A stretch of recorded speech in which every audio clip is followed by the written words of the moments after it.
মধ্যবিত্ত ফ্যামিলিতে যে কোনো কিছু করতে গেলেই একটু হিসাব করেই করতে হয়। কারণ হচ্ছে মধ্যবিত্ত ফ্যামিলিতে আয় কম, আয় বুঝে ব্যয় করতে হবে, এটাই আমাদের দায়িত্ব।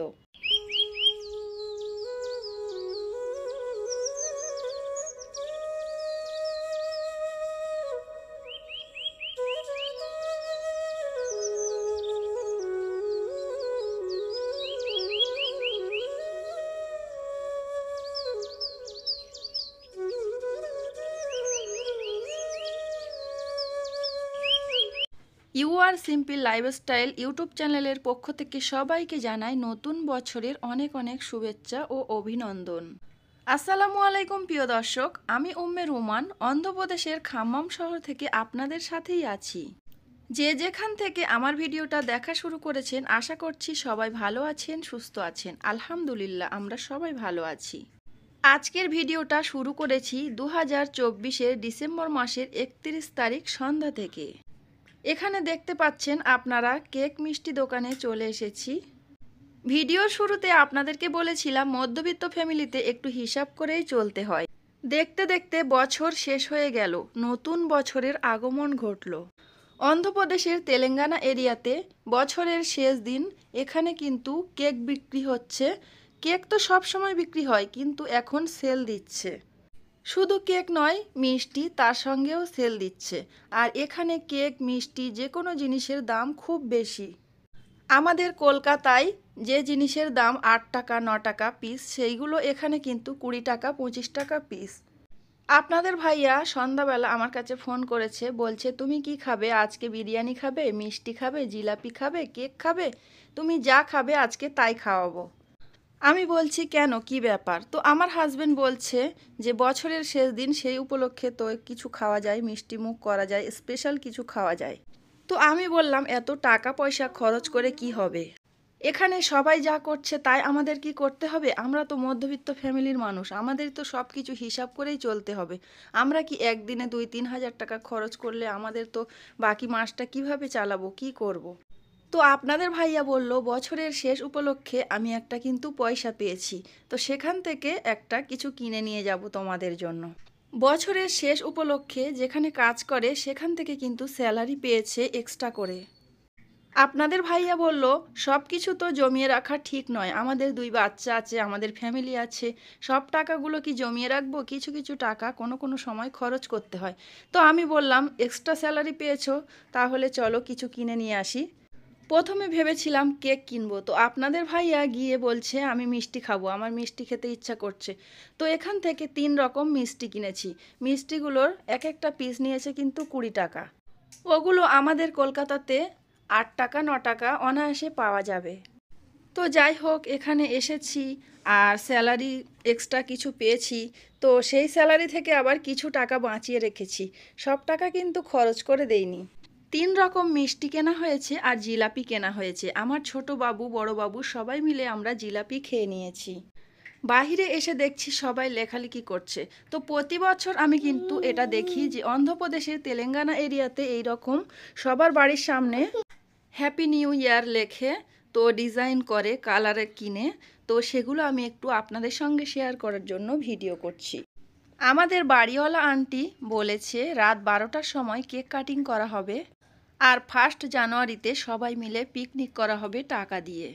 তো আমরা আগে থেকে এখানে কিন্তু সব কিছু আয়োজন করা হচ্ছিল যে কেক কাটিং করব, পিকনিক করব, তো এখানে টাকা দিতে হবে। আপনাদের ভাইয়া স্যালারি থেকে যে টাকাটা পেয়েছিল সে টাকাটাতে 3 রকম মিষ্টি জিলাপি কেনা হয়েছে। আরও কিছু টাকা বাঁচিয়ে রেখেছিলাম এখানে দেব বলে। কারণ আমাদের মধ্যবিত্ত ফ্যামিলিতে সব কিছুই তো হিসাব করেই চলতে হয়, হিসাব ছাড়া আমাদের কোনো কিছুই চলা যায় না। আর যদি হিসাব ছাড়া চলি তাহলে কিন্তু আমাদের পরিস্থিতি একটু খারাপ হয়ে যায়। তো যাই হোক, এখানে লেখালেখি করেছে, তারপরে কেক আনা হয়েছে। কেকের কালারটা আপনাদেরকে দেখিয়ে দিলাম, 2 রকম কেক আনা হয়েছে। আর যেখানে যেমন পরিস্থিতি সেখানে তেমন পরিস্থিতির সঙ্গে মানিয়ে নিয়ে আমাদের চলতে হয়। কারণ 1 জানুয়ারি উপলক্ষে আমরা কোনো সময় কেক কাটিং করিনি, তবে যখন টিউশন পড়াতাম তখন কিন্তু বাচ্চাদের নিয়ে পিকনিক করতাম খুবই ছোট করে। তো যাই হোক, এখন যেমন পরিস্থিতি তেমন পরিস্থিতির সঙ্গে মানিয়ে নিয়ে আমাদের চলতে হবে। এখানে কেক কাটিং করা হচ্ছে, সবাই একটু ভিডিও করছে, আমিও তো ভিডিও করছি, আর সেই সাথে খুবই এনজয় করা হচ্ছিল। এই আয়োজনটা আগে থেকেই করা হয়েছিল যে কেক কাটিং করা হবে আর পিকনিক করা হবে। অন্ধ্রপ্রদেশের তেলেঙ্গানা এরিয়াতে প্রত্যেকটা ঘরের সামনে কিন্তু কালারিং করে লেখালেখি করে আর কেক কাটিং করে, আর এই দিন কিন্তু কেকটা সেল দেয়া হয়। তো যাই হোক, সবাই মিলে কেক কাটিং করা হলো, আর কেক কাটিং করে এখন প্লেটে প্লেটে পরিবেশন করে সবাইকে দেয়া হচ্ছে। এখানে আমরা 8টা ফ্যামিলি সবাই মিলে একসঙ্গে কেক কাটিং করা হয়েছে, আর কালকে পিকনিক করা হবে, সেই দৃশ্য আপনাদের সঙ্গে শেয়ার করব। তো আপনারা পুরো ভিডিওর সাথেই থাকুন, আশা করছি আপনাদের এই ভিডিওটি ভালো লাগবে। আমরা মধ্যবিত্ত ফ্যামিলির মানুষ, আমাদের যদি একটু আনন্দ হয়, আমরা যদি একটু টাকা খরচ করে আনন্দ করি, আমাদের কিন্তু সেটা অনেক আনন্দ হয়। কারণ আমরা তো বেশি বড় কিছু আয়োজন করতে পারি না, আর বড় কিছু আয়োজন আমাদের কিন্তু অনেক খরচ হয়, সেটা আমরা মধ্যবিত্ত ফ্যামিলির মানুষ বলে ওটা কিন্তু পেরে উঠি না। আজকের আমি অন্য ভিডিও শেয়ার করব বলে একটু রেডি করেছিলাম, কিন্তু আজকে যেহেতু বছরের প্রথম দিন, আর এই ভিডিওটা আজকে শেয়ার করলে আপনাদের কাছে ভালো লাগবে। কয়েকদিন পরে যদি এই ভিডিওটা আপনাদের মাঝে শেয়ার করি তাহলে আমার কাছে একদমই ভালো লাগবে। তো সবাইকে কেক দিচ্ছে, আমাকেও দিয়েছে, আর আমিও খেয়েছি, আমার বাচ্চা, আমরা সবাই কেক খেয়েছি। আমাদের বাড়িওয়ালা আঙ্কেলের বলা হচ্ছিল কেক খাওয়ার জন্য, আর বাড়িওয়ালা আঙ্কেল একটা প্লাস্টিক এনেছে, আর তখন আমরা সবাই হাসাহাসি করছিলাম যে ওই প্লাস্টিকে করে কেক দিতে বলছে। তো খুবই হাসাহাসি করছিলাম, তারপরে বুঝতে পারলাম যে বাড়িওয়ালা আঙ্কেল ওই প্লাস্টিকটা এনেছে সবাই যে কাগজের প্লেটে কেক খাচ্ছে ওই পাত্রটি রাখার জন্য, কাগজের প্লেটটি রাখার জন্য ওই প্লাস্টিকের মধ্যে। আর আমরা ভুল বুঝে সবাই হাসাহাসি করছিলাম। রাতের বেলা আর কোনো ভিডিও করিনি, সরাসরি পিকনিকে কি কি রান্না হয়েছে সেগুলো শেয়ার করছি। তো এটা ছিল সাম্বার, সব কিছুই তেলেঙ্গানা মানুষের মতো রান্না করেছে। আর এটা ছিল দই পানি, দইয়ের মধ্যে লঙ্কা, পেঁয়াজ, ধনেপাতা এইসব দিয়েছি। আর এটা ছিল ডাল, আর এটা হচ্ছে সরিষা দিয়ে আচার, এই আচারটা খেতে ভীষণ ভালো লেগেছিল। আর এটা হচ্ছে মিষ্টি জাতীয় একটি ডেজার্ট, সাথে ছিল পাঁপড়, এটা ছিল চিকেন, আর ছিল হোয়াইট রাইস আর বিরিয়ানি। এখানে যেমন আর কি করে বিরিয়ানি তেমন, এখানে বিরিয়ানির মধ্যে কিন্তু কোনো মাংস দেয় না, শুধুমাত্র বাসমতি চাল দিয়ে একটু বিরিয়ানি বানিয়ে ফেলে। এখানকার মানুষরা এই বিরিয়ানির সাথে চিকেন দিয়ে খায়, যারা চিকেন না খায় তারা ডাল, সাম্বার, দই এইসব দিয়ে ওই বিরিয়ানিটা খায়। অন্ধ্রপ্রদেশের তেলেঙ্গানা এরিয়াতে এখানকার মানুষরা কোনো অনুষ্ঠানে, কোনো বিয়েবাড়িতে, কোনো পিকনিকে কিন্তু বসে বসে খায় না, এরা কিন্তু দাঁড়িয়ে দাঁড়িয়ে খায়। সবার বসার জন্য চেয়ার থাকে, আর প্লেটে প্লেটে খাবার নিয়ে ওই চেয়ারে বসে অনেকেই খায়, আবার অনেকে দাঁড়িয়ে দাঁড়িয়ে খায়।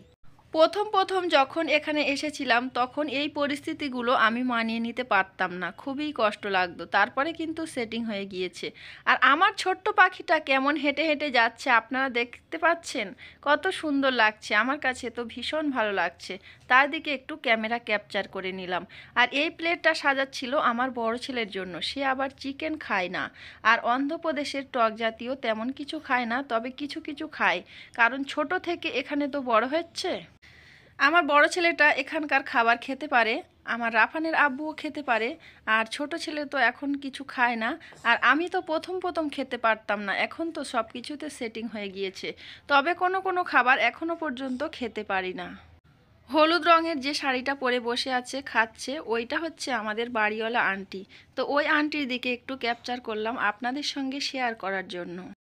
যারা এতক্ষণ ধৈর্য ধরে আমার ভিডিওটি দেখছেন, কেক কাটা এবং পিকনিকের দৃশ্য দেখেছেন, তাদেরকে জানাই অসংখ্য অসংখ্য ধন্যবাদ। যারা এখনও পর্যন্ত লাইক দেননি, লাইক দিতে ভুলে গিয়েছেন, প্লিজ আমার ভিডিওটিতে একটি লাইক দিয়ে ভিডিওটি কন্টিনিউ করুন।